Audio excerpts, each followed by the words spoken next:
Welcome back, boys and girls, and I have a battle here against 1crash94, and I had a battle with him off-stream in the Underused tier, and the reason I did that is because, well, we had to try to have a battle on-stream once, and unfortunately, the Wi-Fi really wasn't working. I think there was problems with Nintendo Wi-Fi at the time that, made it hard to connect from, United States to wherever the heck he lived. But, no, so we're going to battle off-stream here. And like I said, this is Underused. He's also an NGDL participant. He's filling in for one of the dudes, and he's been really active with that, so I did want to have a battle with him. So, yeah, let's go ahead and get into it. So there you see the teams, and, yeah, that's all I got to say right now. Right off the bat, just looking at his team, I'm really afraid of that Terrakion, because if he sets up with it, or even if it's, Choice Scarf, he could, do some massive damage to my team.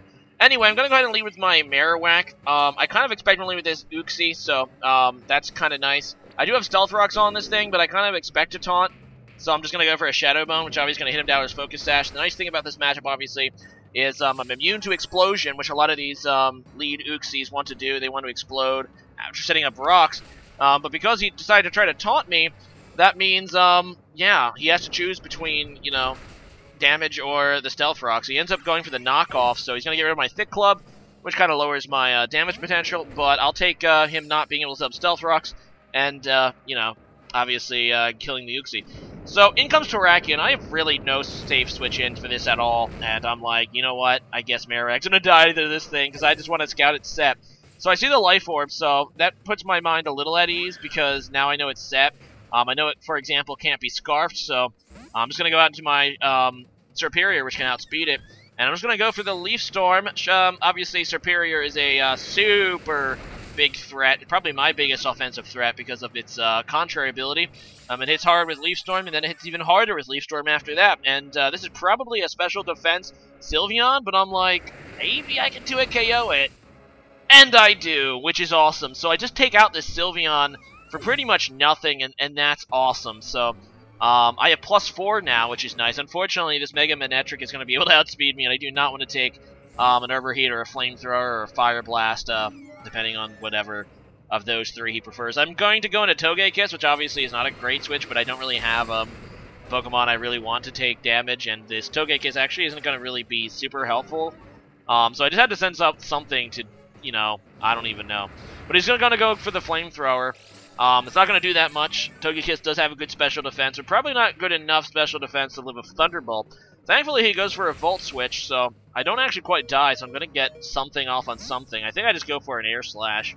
I don't even know why.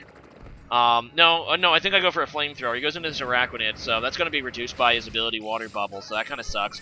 I should outspeed this Araquanid, I think. Actually, maybe not. Togekiss isn't that fast. I can't remember what I do.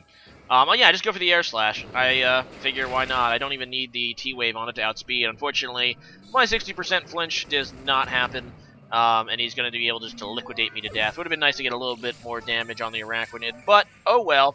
I still get okay damage, but I'm just going to go to my Venomoth, and I'm just going to go for the Sleep Powder. I've been trying to get off this Venomoth for a while. Unfortunately, I'm going to go ahead and miss my first one. So he goes for the Sticky Web, which obviously is a nuisance, but it's actually kind of funny, and it's going to help me with Superior, because it's going to give my Superior +1 speed when it comes back in. I think he said he forgot about that, so that's kind of nice, although it really hurts the rest of my Pokemon, like Sharpedo, which I brought Mega Sharpedo this time, so yeah. Anyway, I'm going to go ahead and hit the Sleep Powder this time, which is nice, and I'm just going to go for the Quiver Dance. I really need to set up. And he's going to go right back into Terrakion, which resists both of my stab moves. Fortunately, though, thanks to my ability, obviously, my stab moves are even being boosted further because my ability, which is Tinted Lens, and I do have the Z move here. I have, I believe, the Buginium Z. No, wait, this is the Buginium Z. So we're gonna savagely spin this guy out, and I'm really hoping at +1 with my Tinted Lens ability, using Z Bug Buzz. Even with the resistance, I can take out Terrakion, who doesn't have great defenses. So I'm just kind of hoping, and it takes it out. Venomoth, you god. Seriously, I did not expect a KO, but it did. So Venomoth is looking nice. So anyway, in comes his Manectric again. I'm not entirely sure if I can outspeed a +1, but I also have +1 special defense, so I'm just going to go for it. I go for the Sludge Bomb, which actually I should have went for Bug Buzz because it was stronger, but I still end up doing pretty good damage. I think I actually misclicked Sludge Bomb. And I was like, whatever, it doesn't even matter. I should have Bug Buzzed, though. But I can go ahead and Bug Buzz this. I'm like, if he wanted to just go into his Hydreigon against something that's, you know, when he's weak to Bug, be my guest. I'm going to get the crit. I don't think it mattered because of the weakness, so that's kind of nice. And he's going to go right back into Araquanid, which is probably a special defense wall. I maybe should have tried to set up an additional Quiver Dance. I don't know, but yeah, this is definitely at least max HP, possibly even some special defense investment because, yeah, you guys saw how hard-hitting Venomoth is already, but this thing does not takes that really well. He's going to wake up, go for the liquidation. He ends up, I end up getting a clutch 1 HP survive, and I'm just going to go ahead and miss Sleep Powder again. So, that kind of sucks. I probably should have just took the damage. I don't know. But, yeah, that kind of blows, because now I have to deal with the Sticky Web he set up earlier. I end up going, I believe, into my Sharpedo. So I go into this, and I know that in order to get to where I really want to be to Mega Evolve, I'm going to need to, like, you know, get 2 speed boosts. So I'm going to go ahead and get 1 back to normal speed. Now, I was doing some calcs, and for some reason I completely forgot this thing was probably max HP.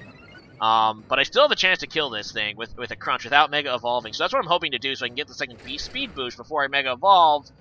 It survives with a sliver of HP, and then, of course, takes its health back with Leech Life, so whoops. Yeah, that thing is about to where it was before.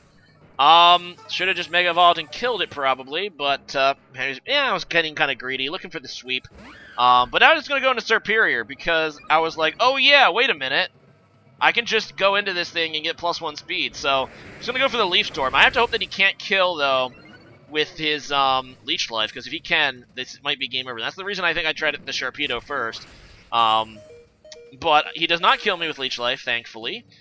Maybe he doesn't have full attack investment, I don't know, but that's nice, because now I'm off to the race. I have +2. Unless I miss a Leaf Storm, I should be able to KO this thing, and his remaining Pokemon is his Manectric, which, unfortunately for him, due to his Sticky Web, I now outspeed him, because I am a +1 speed superior. And I'm just going to go ahead and eat this Manectric using Giga Drain, because A, it doesn't miss, and B, it's going to make Superior feel a little better. It's feeling a little damaged here, you know, with the Life Orb and taking a, you know, bite from a bug. It's not very comfortable things. So anyway, leave a comment. Yeah, so that's the, yeah, good game, first of all. And check out his Twitch and YouTube, because he has both. And I think he's more of a streamer than a YouTuber, but go ahead and check out both. They're both in the video description. And today's question of the day, which I have to mention, is going to be, what is something in Pokemon that you know, but you just pretty much consistently forget? And clearly my opponent here kind of forgot that, you know, using with Contrary, his Sticky Webs would end up helping me a little bit. And obviously that's kind of obscure. I mean, there's just so much to digest in Pokemon sometimes, and you can know everything, but still kind of just make dirt moments of, you know, things you just forget. I don't know how many times, especially when I was playing early, just to answer the question myself, early in this generation that I tried, for example, to use, what is it? I think I tried to put something to sleep with a, you know, with the field up. I forget the little effects of the fields. I think I, you know, went with against Tapu Bulu, I'm like, well, Earthquake is still going to be my strongest move, forgetting completely that it reduces the power of ground attacks even further. So yeah, actually, it's not ground type moves. It's actually a specific number of moves, including Earthquake and Magnitude. Other ground type moves are fine, which are just terrains are just confusing. Actually, probably the thing I forget most is if you have Prankster, and this is a new change as well, and actually kind of a stupid change. I can understand Dark types getting around Prankster in such a way like, okay, Prankster doesn't work, but it actually makes the any priority move fail just completely, which is actually kind of stupid. Like, it doesn't even like go back. I could understand it becoming priority 0 against them, but it actually just completely fails, which is something I'm definitely going to keep in mind. With Thundurus, it's something I've been having to keep in mind in the NGDL2 with Thundurus, because if I try to use Prankster, it's not going to work against a Dark type. But anyway, leave a comment about that, and see you guys again next time. Later.